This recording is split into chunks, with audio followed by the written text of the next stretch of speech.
What is real life and what is fantasy? That and more this week out in space. Brendan Kennedy Hurley, how are you doing this morning? Hey, good morning, Ken. Doing well, dude. Glad to be on the show. Happy to have you. Little update on my side of the street. Starting to get on top of things. Back from Taiwan. It's been about a week. Starting to feel a little more human. Still have some pretty big stuff coming up on around the bend. Monday, starting the new job. That's right. Taiwan's starting to come into focus here. Starting to potentially make some plays, at least in the long game on that. Database project is front of mind as we're getting back into the pace of life back home. When to start getting into some of those deeper dives on last year's data. And as you can see, we've updated the background to the famous pale blue dot that was taken February 14th, 1990 by Voyager 1, 3.7 billion miles away from home. Nice. And Carl Sagan's famous quote, "Look again at that dot. That's here. That's home. That's us." And I think he goes on to say something about how that's everything that's ever happened, that ever will happen, that anything you've ever known comes from that little dot. But I'm paraphrasing, and fuck me if I miss that, if I fuck that up. Separate programming note, Graham is probably well on his way up the foot of Mount Bora. He is attempting the summit of the tallest peak in Idaho today. Nice. He's looking at 3.8 kilometers to the top. And there is a treacherous ridge titled Chicken Shit Ridge, where most people will turn around because there's a 12,000 foot fall either way to your death. So good luck on that, Graham. And moving forward, if you guys have any big events that you'd like shouted out on the podcast, I'd love to hear from you guys. Doesn't have to be summiting the tallest mountain in your state, but if it's like running a half marathon, a big announcement, new family members, whatever, feel free to reach out. Brendan, we're going to start on places. I think you've got a unique insight into the relationship of the East and the West in our country, having spent some time on both coasts. Could you give us your perspective on the difference between the two sides of the country? Yeah, no, definitely happy to. I mean, for a majority of my life, obviously, from Massachusetts in the Boston area. I guess the best way I can put it is like it's definitely a little bit. It's everything's a little bit more tightly wound. Everything's a little bit tighter together. Probably meaning two things there. And then getting out to California, probably back in 2008, was the coolest thing is you just see how much things opened up. So I mean, like everything is just much bigger, much wider, and there's just a lot more space to doing a lot of things. Driving cross country, you kind of just see how it slowly transforms that way too. Going over through the Midwest, so that's pretty cool. But the biggest thing is just it's so much more open in the West Coast, from my experience at least.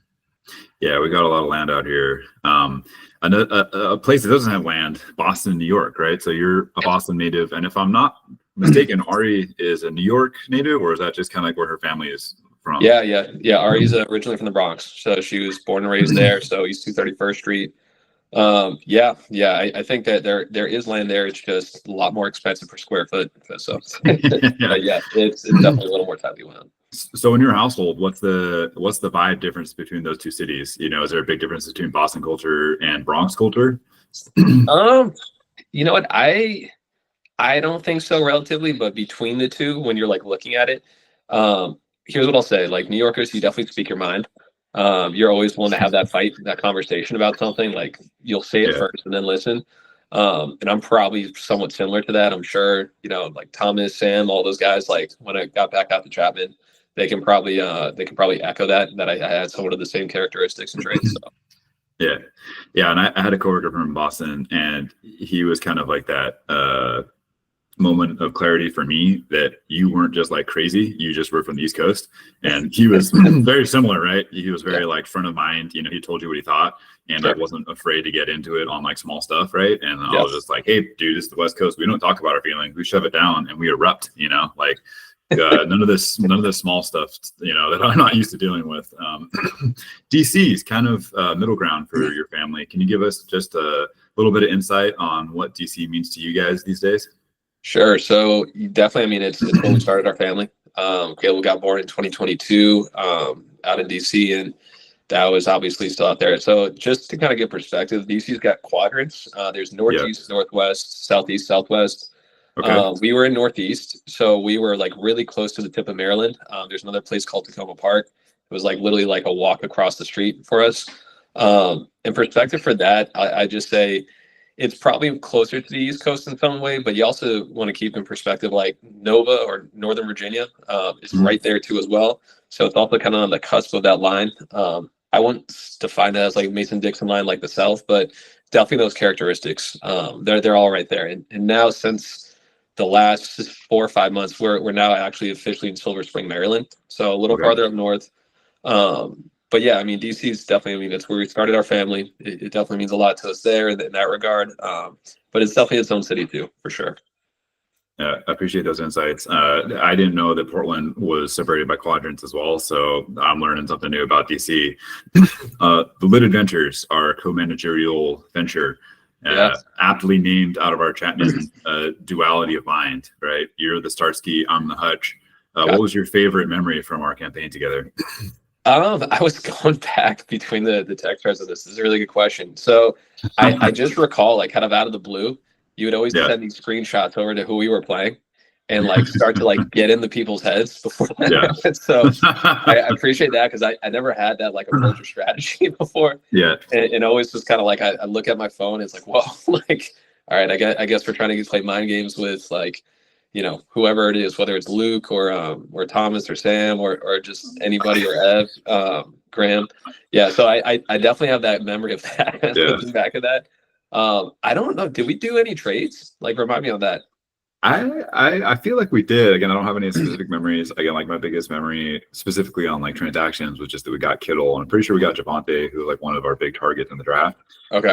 Nice. And then like as the season went on, I remember we got dumped on that year, and it was another one of those like we 100% would have made the playoffs had we not got dumped on. And I'm pretty sure that was a year too where we averaged 140 in the playoffs, but we were in the loser bracket, so it didn't mean shit.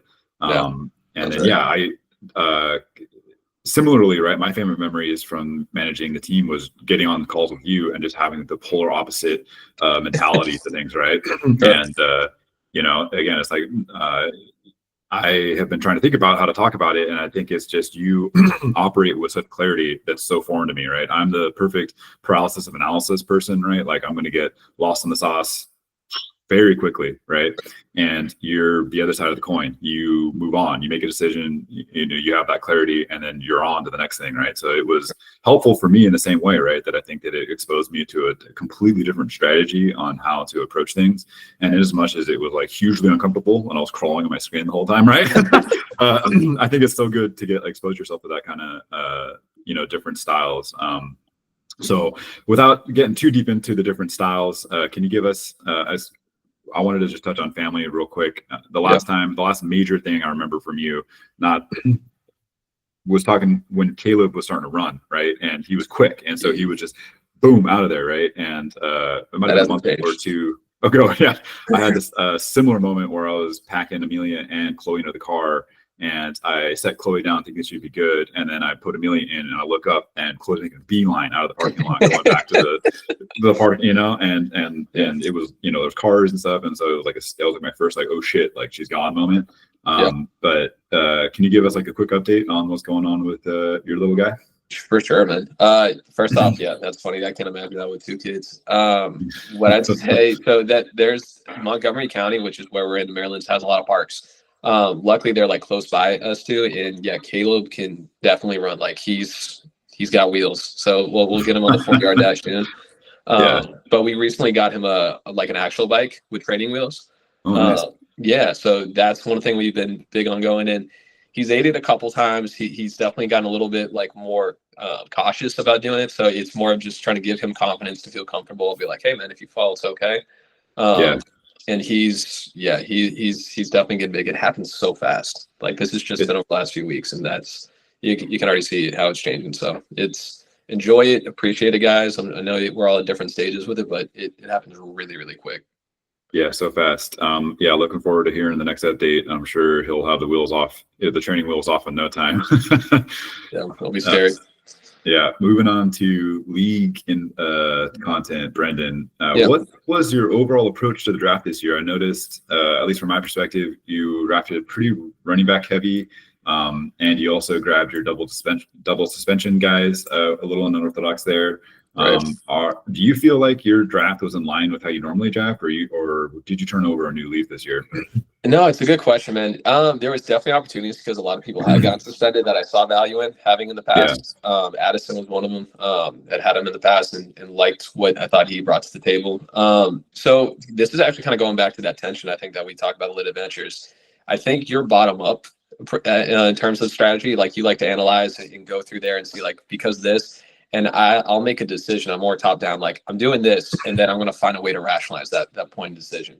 With the draft, how I saw it as a lot of people were like, okay, I'm not going to spend too much on anything. I'm going to look for value. And I think you were definitely one of those people. I think maybe Thomas too, if I remember it correctly. Yeah. And then I think that some people like Jason, for example, or Luke, they're more top down. We're like, we're going to get this guy or whatever it is, and then figure it out after. I saw myself somewhere in between because I saw there being some guys like McCaffrey, like I have Bucky, obviously, you know, Thomas's godson. And then obviously looking at a few of the other guys like JMO and whatnot. I thought that there was an ability to get good players at like $40, $45 and not like crazy money. But at the same time, you know, save some money for later. And that's what kind of like alluded me to making that move later on, where it was like the suspended players. I'm like, well, like if he misses 3 games or 5 or 6 games, you know, like he's going to be good for me later on. Obviously, like Drake May, someone like that, I just had to take him at 2. And then Etienne was an interesting one at the $4 mark. I think the biggest thing for me was like, I knew he had been good, right? I didn't have the prediction of Tank Bigsby packing it in after week 1 and then getting traded to the Eagles. Like, no, I definitely didn't have that foresight. But you know, it's one of those ones you just got to take a chance on, and I like my odds. So that's the same thing with the suspended guys too. Definitely. And you talking about Jay in that way, right? Kind of about going and getting his guys. Having talked to him a little bit, I think he was set on trying to get his strong wide receiver core, right? He really wants Neighbors, by the way, guys. I can vouch for that. Did he?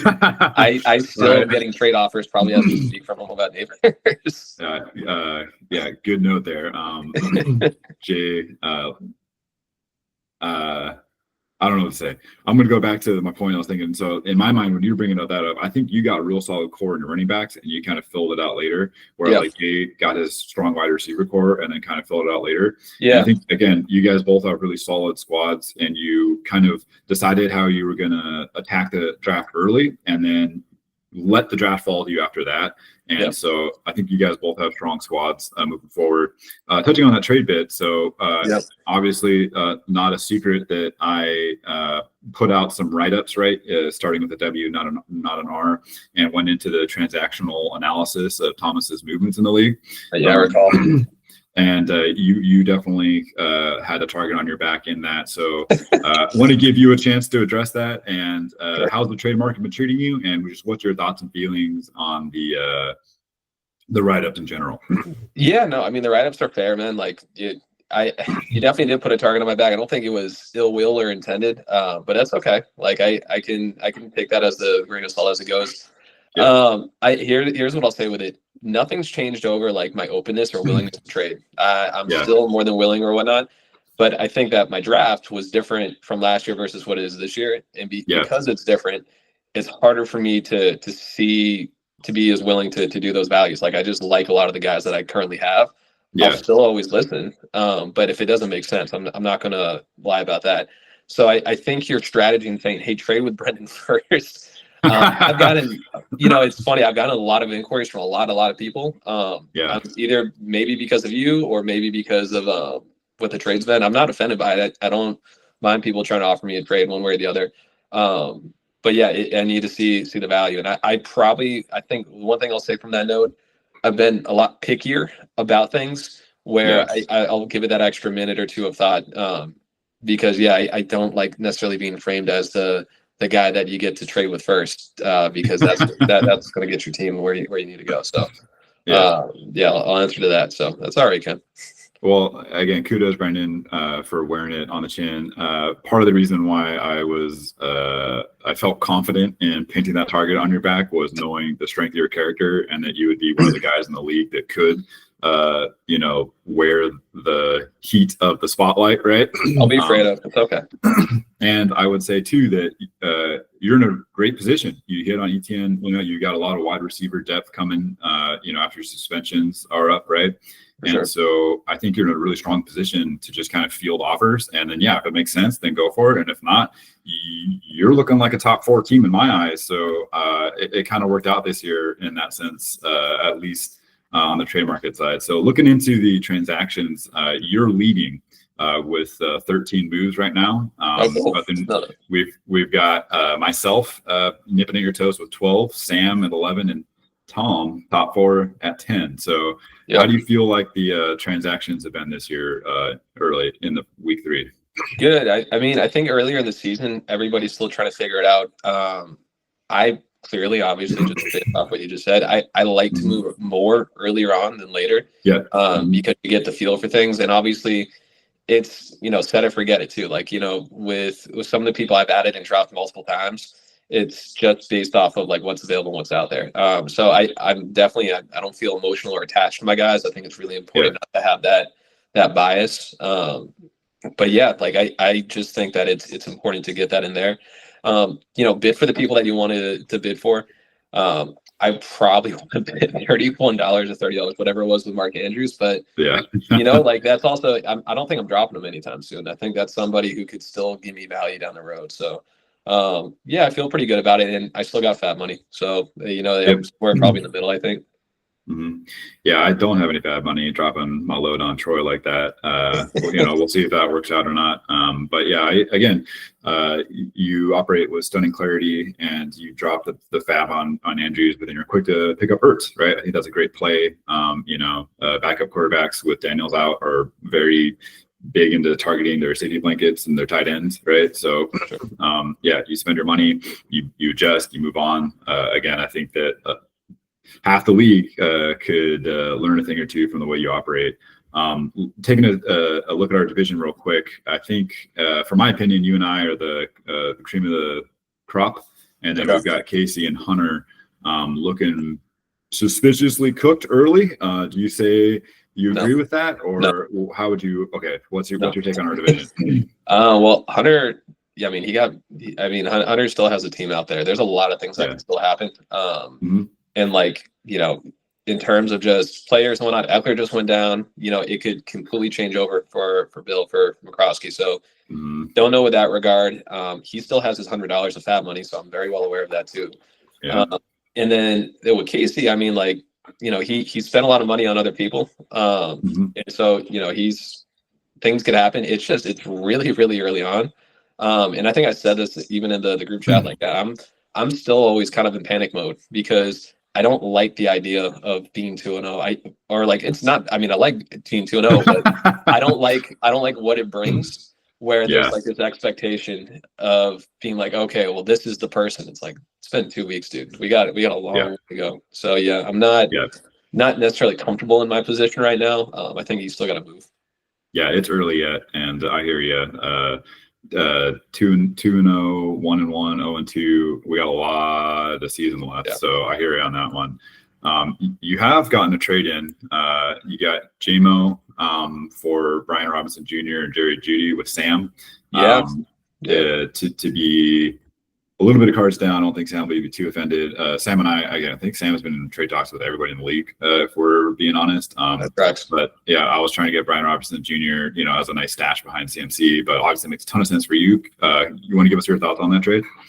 Yeah, we went through a couple different ways from it. He's definitely been inquiring a lot, and I appreciate that for him.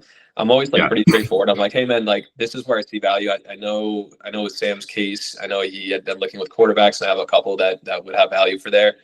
But yeah, what I'd say with it is just it made sense. JMO's sick. I think I said in the draft, I was trying to replicate my team over Springfield's in the past, over Six the Hard Way, and it's a lot of you get these trippy players. And JMO, for example, last week, he had 2 catches on 4 targets. I'm fully aware of what JMO did last week, Brendan. That's right. Yeah, 17 points. So it's he can absolutely go off. And I think he's a great value. He's a great player. Just for my current situation, Jeudy, I think that he's not the same player by any means. He's definitely not the same value, but I think that I can afford that WR3. And then just getting B-Rob out there, it's like, if I'm not like, knock on wood, if anything were to happen to CMC now, I feel pretty solid in the sense that like B-Rob's going to be able to just pick up where he left off. So yeah, I saw it as a win-win. I thought that we grew the pie with that trade pretty well. I think Sam's teams is better, and it definitely, I thought it improved my security blanket overall in my insurance. Yeah, I'm right there with you. I think that it was, like you said, growing the pie for both squads, having that handcuff to CMC, you're definitely sleeping better at night. And then Sam gets that swing for the fences upside with J-Mo. So good on you too. Moving on to the on the couch section. How excited should we be about Jake Browning? Is he the Gardner Minshew of Cincy?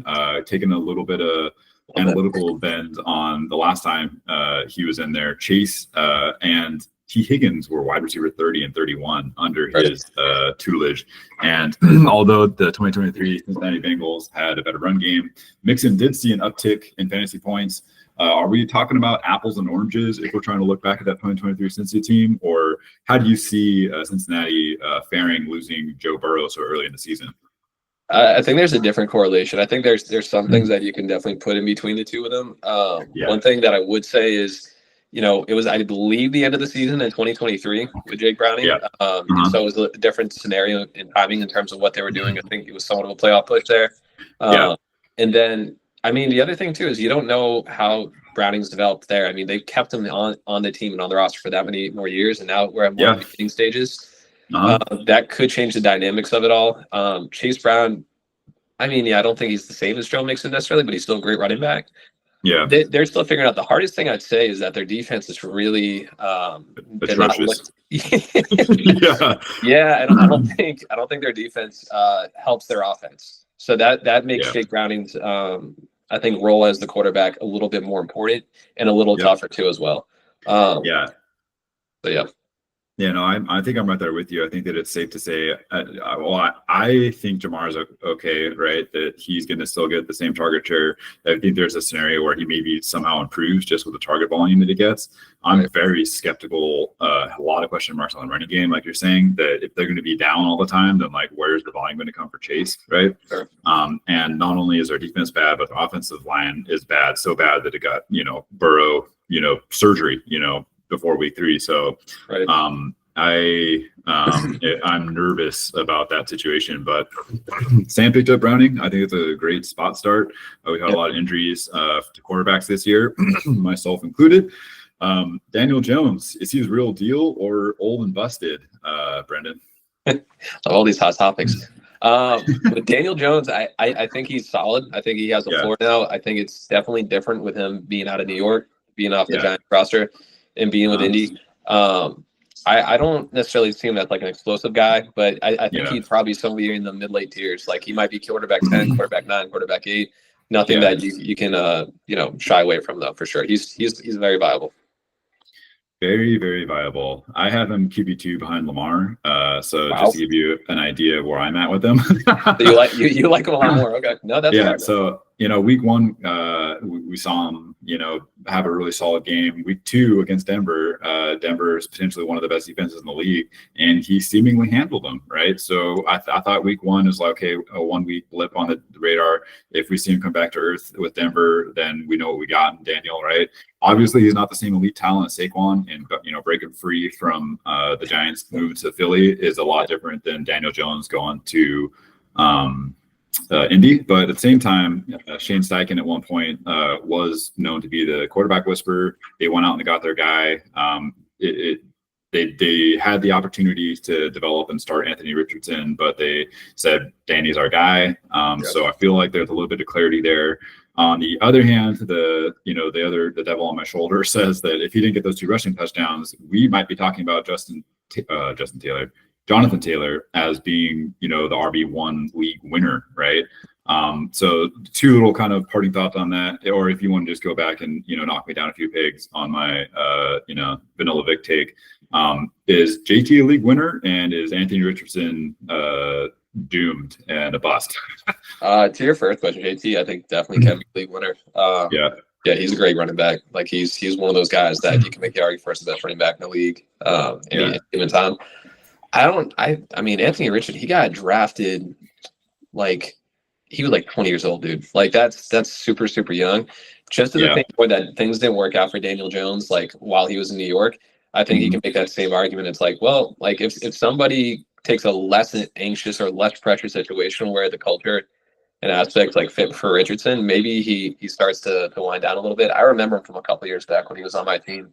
Yeah. And he's got like a boatload of talent. The guy can do a lot of different things. Yeah. So I wouldn't call him a bust. I think it's more about just kind of reinventing yourself, especially that young. Yeah. Oh, another thing that comes to mind is that Chargers backup quarterback right now is Trey Lance, right? So another one of those highly touted, super athletic, gifted guys who kind of got into a weird situation where, maybe Shanahan didn't want, that style of quarterback drafted, and Right. obviously the injury going out early. So yeah, I'm there with you. I'm interested to see what he does in the future. One of those guys that, potentially worth the stash later in the year if stuff gets squirrely with them, just because he has such a, elite upside on that. So elite upside, Green Bay Packers defense, holy smokes, they're getting pressure with 4, right? They've got their studs, Parsons and Gary up front. They're dropping 7 consistently. I don't know what I'm talking about. I'm just kind of repeating what other people say. Matt LaFleur's got his defense, right? Yeah. How good can we expect this Green Bay defense to be this year, Brendan? Yeah, I mean, when I think about it from like 20 years back, I remember like the Ravens defense kind of being like that elite style Yeah. of them. Uh-huh. I think getting Parsons was kind of getting like their Ray Lewis to some extent, like, for if the best comparison I can give. Yeah. They've been really, really solid for sure. I don't see things changing. I'm sure Hunter's very pleased right now with how he's used his back.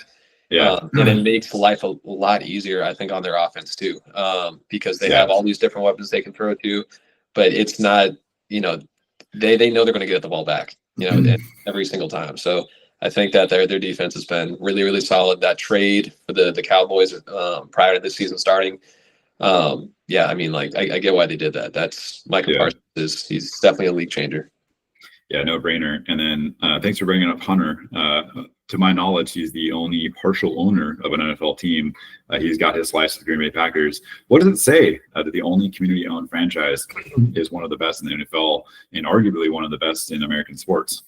I think it shows having that collective ownership really goes a long way, right? When people are really invested in their players and whatnot, you're not going to have those dip years where, you're going to go 2-14, 3-13, because an owner's just trying to extract money or they're just literally just, it's a bankroll. You don't have that concern when you have that kind of ownership, right? So I think that's a pretty cool piece of it. It brings community together, which is pretty sick. Yeah. And you also touch on the offense, which I appreciate. So we know that they like to spread it around, and with the defense being so good, is it going to be kind of like a Philly situation where they're not going to be passing so much? And does that limit Jordan Love's upside, or do we trust that defense to just give him that nice baseline to be kind of like a low end QB1 for the rest of the year? Yeah, I think so. I mean, he's got a lot of weapons that he can throw to. That's literally also, from what I recall, always has kind of been the case. Regardless with Green Bay, I think it's like kind of the opposite. I don't want to say the opposite, but like for fantasy purposes, right? Bengals defense, they're so bad. They make that offense, like, it makes it tougher on the offense. And I feel like the defense is really, really good. That I'm not saying that makes the offense worse. I think it just gives them less opportunities to like kind of like showcase and do everything they need to because they have such a good defense. Yeah. No, absolutely. And I think that the interplay between those two things is going to be something to watch as we move forward, right? We're still 2 weeks in, small sample size, and it's definitely one of those things I'm keeping an eye on, not only as like a craft owner, but just in the trade market in general, right? Because I think that Green Bay is one of those offenses you want to keep your eye on this year. Speaking of up and coming offenses, the Chargers, Justin Herbert. Yeah. Are we believing the hype that Chargers and our golden leader, Justin Herbert, is taking that step forward and maybe having kind of a Green Bay Packers-esque renaissance this year?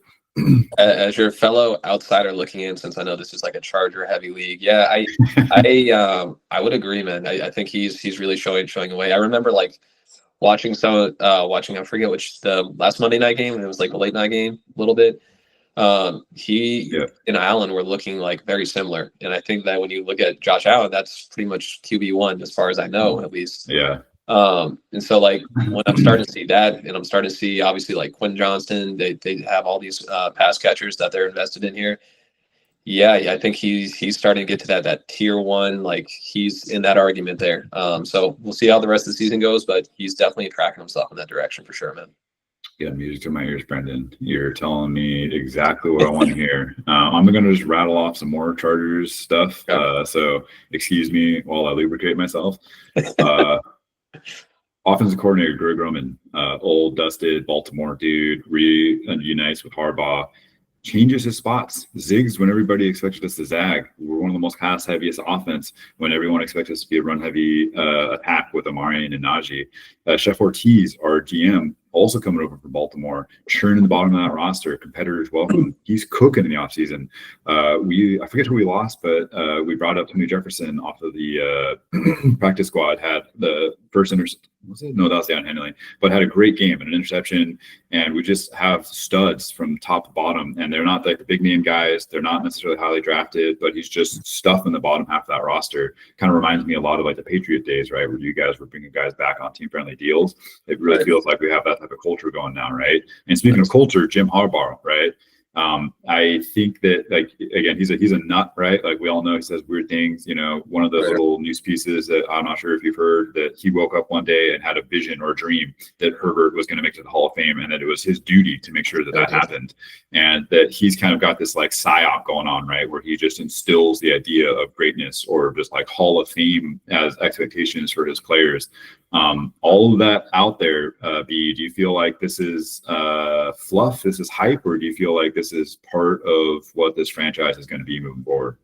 I mean, I'll say, so the league, there's storylines involved in a lot of these things, and I would call the Harbaugh aspect, like that dream and everything, that's a storyline for sure.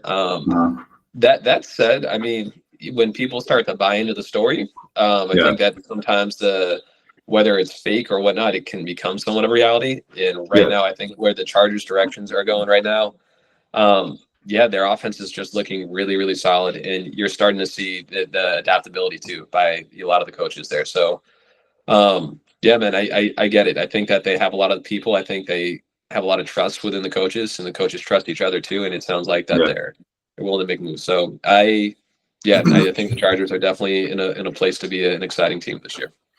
So as a Boston sports fan who arguably lived through one of the greatest eras in sport history, when did you remember in your life as a Patriots fan thinking that you guys had the beginnings of a dynasty, or just give us some insights into when you knew you had something special going on?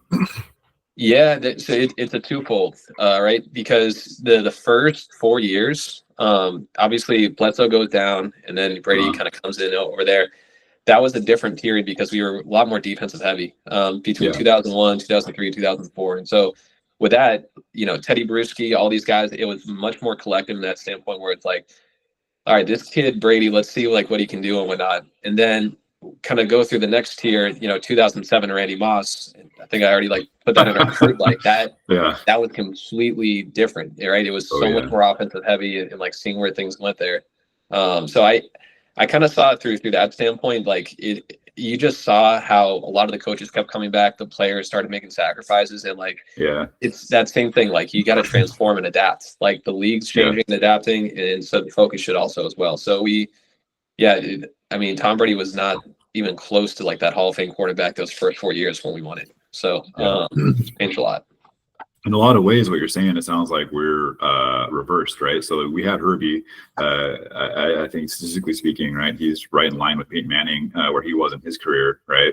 And so the expectations is that he's got that baseline to take you to the next level, but he's never had the defense, right? And the one coach that I didn't give his roses was Jesse Minter, and probably that's on me because he's arguably our most valuable piece right now. It is very strange as a Chargers fan, and again, an early Chargers fan, right? Having only really paid attention to detail in the last half decade or so, maybe. But Jesse Minter seems to just be one of the new elite guys.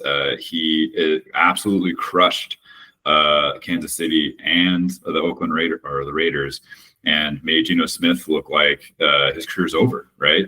I agree with Springfield. I think Gino's got some juice left, but the fact that we were able to go out there and just absolutely headhunt Gino from the first snap of the game, I think says a lot about where our defense is at. And so with year two and Jesse Minter putting together a defense that last year was already top 10 with not as many pieces. I know we got Mac out, kind of get back to that senior leadership, right? But Yep. I don't know if you saw the post game interview, but Derwin, who just had a monster of a game, it looks like he's going to be the best safety in the league again, was asked about Khalil going out, and the first thing he said is, Khalil just encourage everybody to go out there and finish, right? And so when you have guys like that are just getting up, injury or whatever it is, and just our team oriented, go out and finish, right? And then I'll end on this. Our rookie, Jamari Caldwell, had his first career sack in his second game, and he got up, didn't celebrate for a iota, and just ran back to the line and just got set and just went again, right? Yep. And so I've got goosebumps right now thinking about the way that Minter's got these guys focused and ready to play, right? So big test for us, Denver this year. We get to finish the rounds in the AFC West, and there's a chance that we're 3-0 going out of that. So rookie running backs, is this the year of the bus, Brendan? Can you give us your overall thoughts on maybe your strategy or just the overall strategy of drafting rookie running backs? Yeah. I mean, I have kind of transformed myself a little bit in terms of like rookie running backs. I think I used to buy into it a little bit more. Lately, I tend to be a little bit more tempered with it in general. I know like GT from Raiders, that's a good example. And then you got a few other people there too. It's really hard. And what I'm seeing more and more, like more coaches are kind of having like a dual guy where they might have somebody who, got, that was on one team and switched the opportunity. And then they got another young guy in rookie. And it's like, it's not easy to find like 100 or like a 80-20 split. It's like a lot of times it's like 50-50 or like, 40-30-30, No, I agree. I think that in the same way that Greg Roman zagged when everyone thought they were going to zig, I think that's what you did too, right? The kind of steering away from that rookie hype, which I was probably more, leaning towards the rookie hype, train before the season started. But, back in your neighborhood, we've got the Stevenson versus Trevion battle, right? Do we have some conflict in the way that Josh McDaniel wants to run the offense as opposed to Vrabel, right? Because Vrabel loves his guys that are just big bruisers, the Derrick Henry types are just running up the gut. Trevion's your speed guy, right? Do you feel like there's some tension there? Do you feel like you guys are going to have clarity in their backfield, or do you think it's just going to be a committee from here on in? I think Ramondre will be the first guy. I think he's been proving that to this standpoint. And it's the same thing where I think I really like the guys where they're like 3 or 4 years removed, where they were initially like the rookie. They kind of get a humbling, for lack of a better term. And then they come back and they figure it out. And like, obviously McCaffrey's one of the guys I drafted. Like I think of him in that same light too, because obviously he got hurt and all those things. The Ramondre, I think the same thing with the Patriots. That said, like, the rookie could still explode, but I think it takes less pressure on them. Like they learn from the vets. You know what I mean? Yeah. No, absolutely. And I'm going to just go again, AFC West guy over here. So we got a lot of rookies, right? So Denver's got RJ Harvey. We have Amarian. Vegas has Genty. And then I know Kansas City drafted a running back as well, but he hasn't been super involved yet. So RJ Harvey, kind of competing with Javonte. But again, Sean Payton's a well-known committee guy. Chargers should have been a run-heavy defense, but we haven't really seen it been too effective, and we've definitely been pass-heavy. And then again, like a side note there, right? I've got a rookie guy that I really like, and he was very low on Marion, and he compared him to Latavius Murray, right? That he's just kind of more of a straight line guy who is great as far as that committee aspect, right? And he'll get you, 4 yards when you need to. But he's not going to be like a Genty-esque, like he's definitely not in that tier. Again, Genty with a shitty O-line in Vegas and just like the relatively rough roster overall, probably not a ton of upside there. Do you have any other thoughts you want to add to the AFC West rookies? No, I mean, we'll see. Genty could be great, in the second half of the year. So I think he's still up for grabs there. I think Amarian, he can definitely be good. RJ Harvey, I'm not as high on overall. And I think with the Chiefs, they're just dealing with a lot of stuff. And they tend not to be a run heavy team, just in general, from what I recall. And I don't think that's changing in terms of culture, just for the NFC West at least. All right, last rookie I want to touch on is Scatabo. Is he poised to take off? We saw him take over some key roles in an important game for them in this last Dallas matchup. Yes. Or is just the Giants and they're going to be shitty and we don't really need to care about Scatabo? No, I wouldn't say that. I think he's definitely proven himself over Tyron Tracy. So first, like, kudos to him. He's been sick in that regard. And one thing, like, too, is like, you know, Saquon going on the Giants is different than like Cam Scatabo. And what I mean by that is like, you know, when you're the 6th pick in New York and you have all this pressure and like being like looked over to you, it's a different scenario, a different way to like, you're dealing with different anxieties, I think, as like a New York Giants player than Cam Scatabo probably was relative to even Tyron Tracy. So I definitely think that he's probably like somewhat of a steal right now. Yeah. And I think that he can start taking over more of the offense too in terms of talent. I think he's proven himself in that regard. Yeah, agreed. I think Scatabo looks like he's taken over.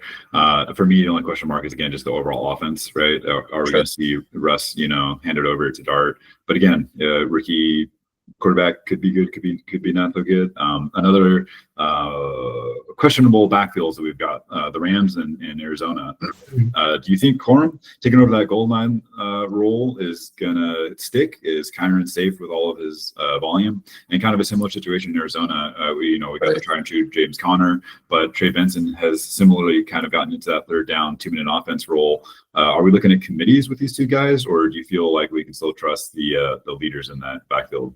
I think the intent with both teams was committees for sure. Kyren is just, he's so, like, he's not a big guy, but he's run so hard. And like, that's one thing I'll give credit for. And obviously Corum's a much bigger player in that regard. Yeah. I think by nature that Kyren's not going to have the same type of year that he had last year. Just like marginally, I wouldn't say that crazy unless he gets hurt, but I don't think he will.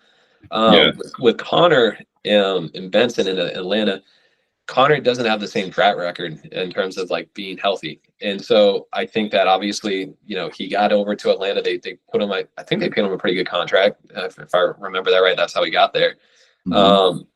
Trey Benson, there's more incentive if I'm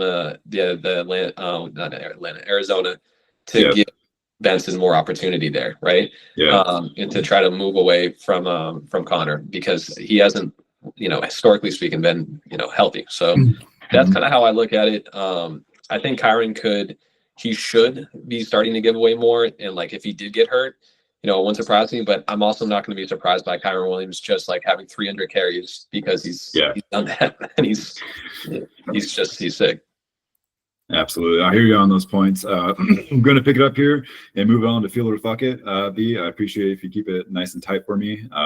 Kenneth Walker the third is back and Charbonnet is the backup. Feel It or Fuck It. Feel it shit if that works. I'll kind of feel it. I don't think it's as black and white. All right. Don't rule out the Steelers as risers. Feel it or fuck it. Fuck it. Pat Freiermuth is going to see some more targets. Say it one more time. Pat Freiermuth is going to see more targets. Feel it. D-Hop is emerging as a threat to become a weekly starter. Feel it.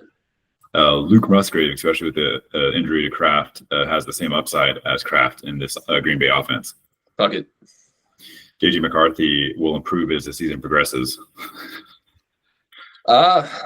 Feel it. Okay. Jay hit big with his Charger stack. Feel it. Nico Collins has top 6 upside. Fuck it. Caleb Williams' breakout is imminent. Fuck it. Sutton, Myers, Keenan, and Rice have the same relative value in the AFC West. Say the forces. Sutton, Myers, Keenan Allen, and Rashee Rice have the same value in the AFC West. Fuck it. Mike McDaniels is the first head coach fired after the Finns have a players-only meeting after week 1. I'll say feel it. Breece Hall is the league winner. Feel it. Ben has the depth to stay relevant this year. You're putting me on the spot there. Ben, I'm sorry, man. Fuck it. All right. Neighbors has passed Jamar in the fantasy rankings. As of right now, feel it. Vanilla Vic, breakout season coming. I wouldn't. No, fuck. Yeah, we're talking Daniel Jones, right? Yeah. Yep. All right. Fuck it. Got it. Zay Flowers, third year breakout, feel it or fuck it. Feel it. Tyler Warren is the top 3 tight end in fantasy football. Fuck it. I also feel it or fuck it with Brendan Kennedy Hurley. Thanks for getting through that nice and tightly, B. We are exactly on time. Nice. With the change of backgrounds, we're going to change the end with our space-time topic. Moving on from health, as we had some wonderful discussions with the first half of our league. And again, thank you very much, Spring, for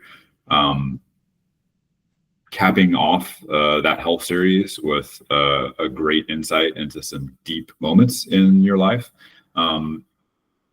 We can take this anywhere we want to go, Brendan. The next topic we're doing is AI, and how has AI impacted your life? We can go personally, we can go professionally, and then I have a ulterior motive of trying to compare our current place with AI to the dawn of the internet age, as we were coming up in elementary, middle school, in the 90s, 2000s.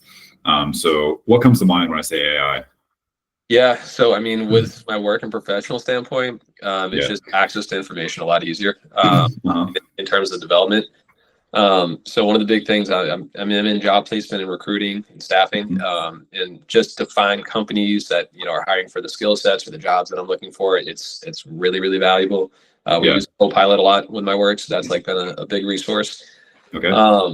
From like the biggest thing that my experience from utilizing it is that it makes you much more of like an editor and like of a conductor in cases. And what I mean by that is like you ask it to do things and then you kind of tweak and like edit it to work. Whereas I think in the past, you're the writer, like you are like absolutely writing the script for everything. And now you're you're being a little more picky about those things. So you don't need to create it, but you can like detail like how you want things to be done. So that's been my experience with it. Definitely different, definitely adds value. But also, I get why it's scary too to a lot of people. So it's there for all those things. Yeah. So when I hear you say those things, Brendan, one of the things that comes to mind is the comfortability that you have handing over tasks to the AI, right? So I totally agree, right, that it's different in the sense that you're not the author of what's going on. You're more kind of directing what's happening. And so there's still accountability, but it's shifted, right? And the example I like to use when it comes to technology is self-driving cars, right? And so we've got a ton of technology that's helping us drive already, right? Even though mirrors aren't like the fanciest technology, it is a technology. It helps us see in directions that we wouldn't normally be able to see, right? And so none of us, I don't think, could build engines, given infinite time and resources, right? So we're trusting that these other pieces of technologies are going to work, right? And so we have a limited amount of control over this relatively advanced machine, and we're using these inputs to kind of guide what's happening, right? And it's probably the most dangerous thing that any of us do on a daily basis is drive, right? And so if you're adding in the self-driving element in now, right, you're just adding one more layer, the way I see it, to the cake of what technology you're managing on a day-to-day basis. And I like it for the benefit, not that I've used it at all, but in theory, towards then I get to spend more time monitoring my instruments. And I think of myself as like shifting from like a driver to like a pilot, right? That I'm flying that 747 or 787 Dreamliner, and I'm more a monitor what's going on. Does that example resonate to you when it comes to talking about how AI has shifted the way that you interact with information technology? Yeah, it's really interesting insight there. What I'd say about it is like one of the best capabilities I think as humans that we have is our ability to communicate, right? Yeah. And that's like one of the key things that matters more than anything else. What you get spit out of Copilot or what you get spit out of AI, like when you're trying to get a prompt or anything like that, like it's how you communicate with those things. So I think is harnessing that skill, I think can make things really, really effective. And having that ability to communicate, that's one of those things. And I think that kind of mirrors a little bit of what you were talking about. Yeah. And I think I've talked about it a little bit here and there, but with the database project, I used Gemini pretty heavily to help me get the programming aspects of pulling information off the API using a project that was already built and just modifying it for our league's purposes. Nice. But that communication bit is something that I definitely spent a lot of time just kind of like banging my head up against the wall. That a lot of the barriers to the project were happening when I didn't have the ability to communicate what I wanted to the AI, right? And so I like found myself like trying to like rewrite what I was trying to ask, but I was just asking the same thing over and over and over again, right? Yeah. So, like what I wasn't able to do was to like stop, take a step back, and then just like not hit my head against that wall, right? And so like in a lot of ways, that's like not a new thing when it comes to this problem solving, right? And for like myself, that's a big thing that I have got stuck on historically is I just bang my head against the same problem. But if I can just pause, step back, and have some clarity and move forward, right? Back to this, the supreme clarity that you operate with, right? I imagine that your efficacy is probably really high with your use of AI and communication. Do you feel like your communication style vibes well with AI, or do you feel like you're still having the same struggles you would have just maybe like a faster frequency? I think slowing down always matters, right? And that's I think a little bit what you're alluding to with it.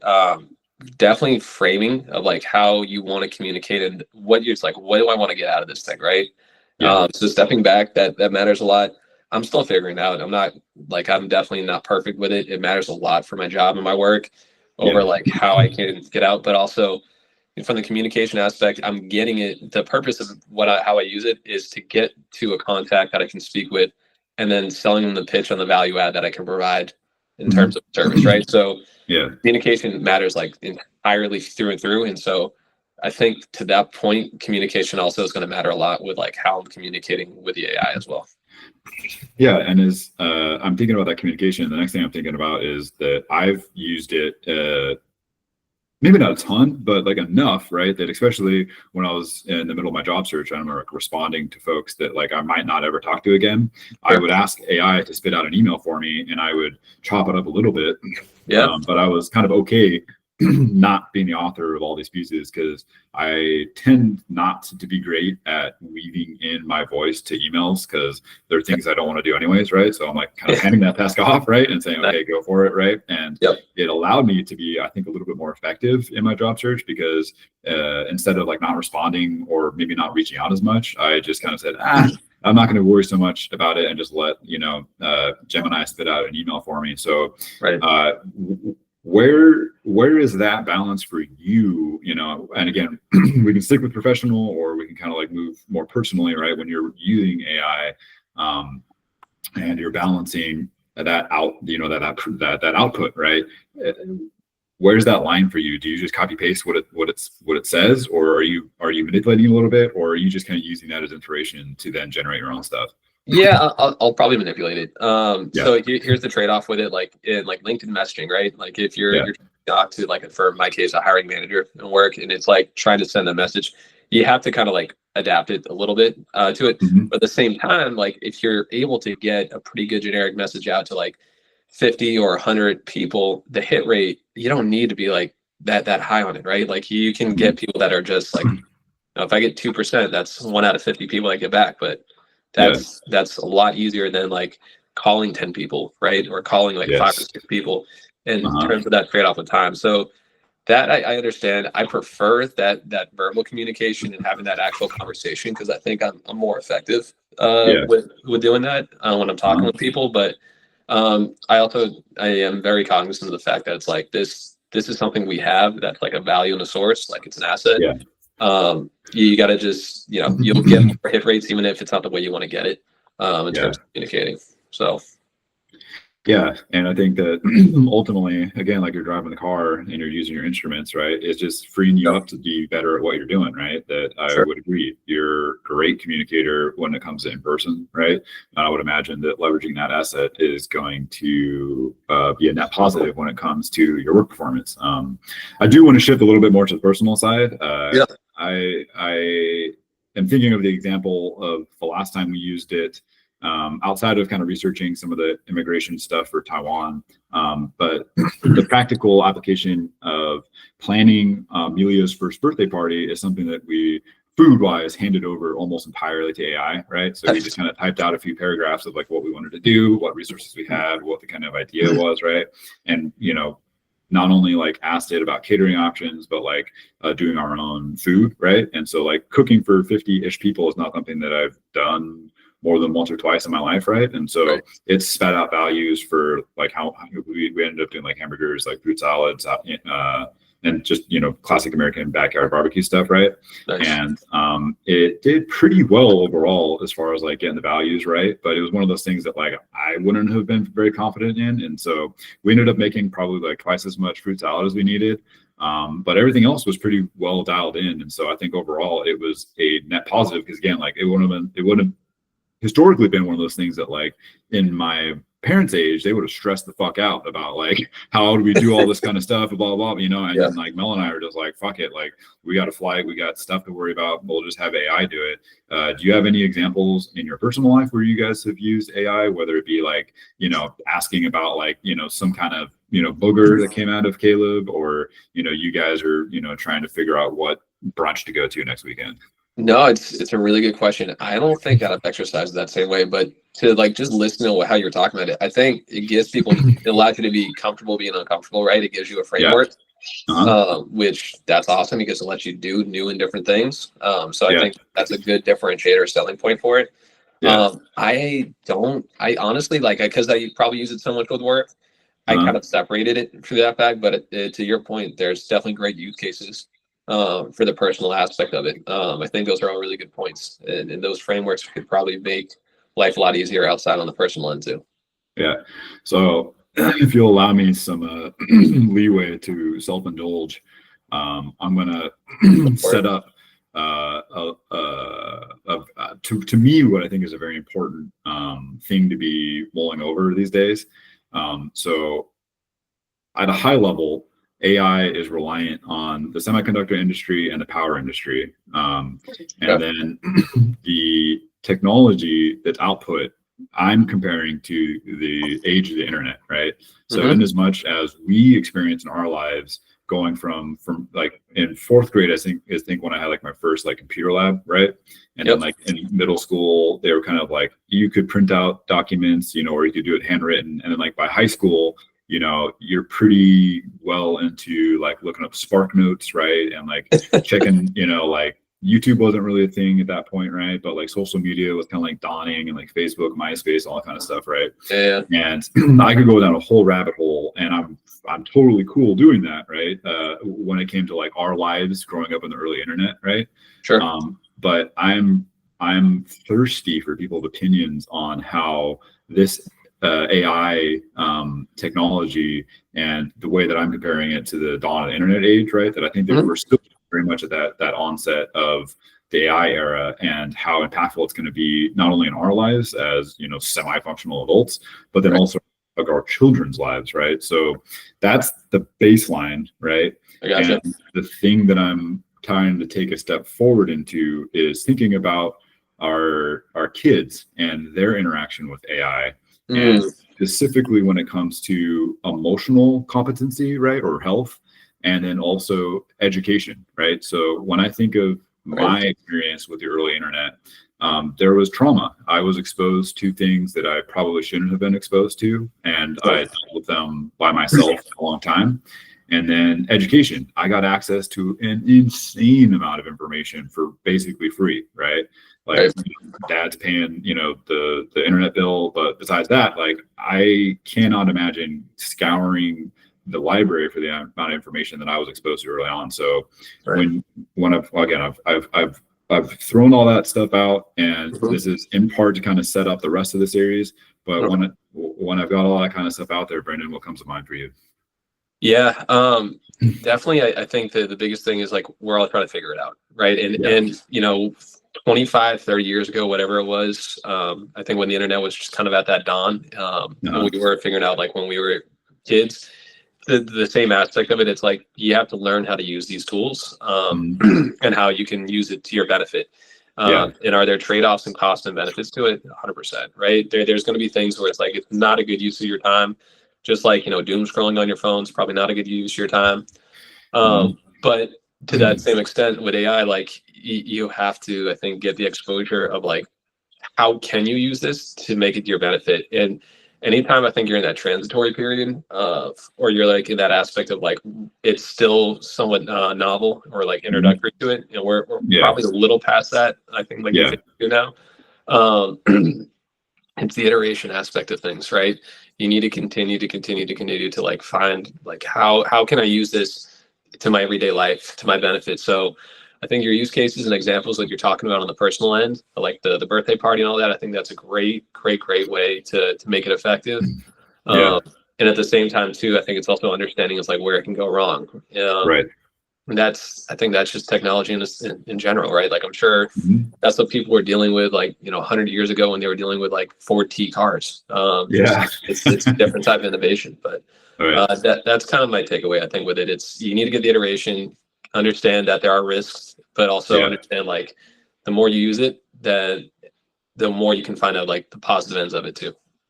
Yeah, the learning aspect is something that I'm picking up, and iterating, right? That it's not only just kind of the book knowledge, but the practical knowledge of having worked with it, a little bit, right? You can read all the manuals you want about how to drive a car, but you throw a 16-year-old behind a car in a few weeks, they got it, right? Or not, or not, right? And that's life, right? So, do you have any final thoughts, Brendan? Whether it be on AI or any other NFL or just live topics you want to hit us with on the way out? No, Ken, love what you're doing with all this stuff. I think that this has been really, really fun. Obviously, I love the fact that we got like one league and 2 podcasts. We've been this for like 18 years. It's pretty cool how the thing has exploded. So appreciate everything that you're doing. Obviously, still love the fantasy football till death stuff and all the content that we bring. I think it's an awesome way to keep everybody connected. Obviously, when I'm on the other coast too. I think this has been really awesome. So just grateful to be on the show, man, and hope that we keep doing what you're doing. Yeah, glad to have you, Brendan. And so long as I've got the will, I'll find a way. I appreciate your words. I'm too grateful that we've got such a good thing going. I was just getting through Sam's think piece and was like, it was a little spooky for me because he was very accurate with the kind of duality of mind when it came to the generation of what you see now as Ken. So I'm going to probably hop on a call with him here shortly to try and figure out if he's been like spying on my like brainwaves or not. But he was eerily accurate on a lot of different things. So I look forward to that kind of stuff coming out. I'm not going to stop churning out content. You can mark my words that there'll be more. I love you, Brendan. And in a universe empty or overflowing with star stuff, I am glad to have shared this moment with you now. You're loved from here to fantasy football till death. Love you, Ken. Appreciate it, man. Love you, TB.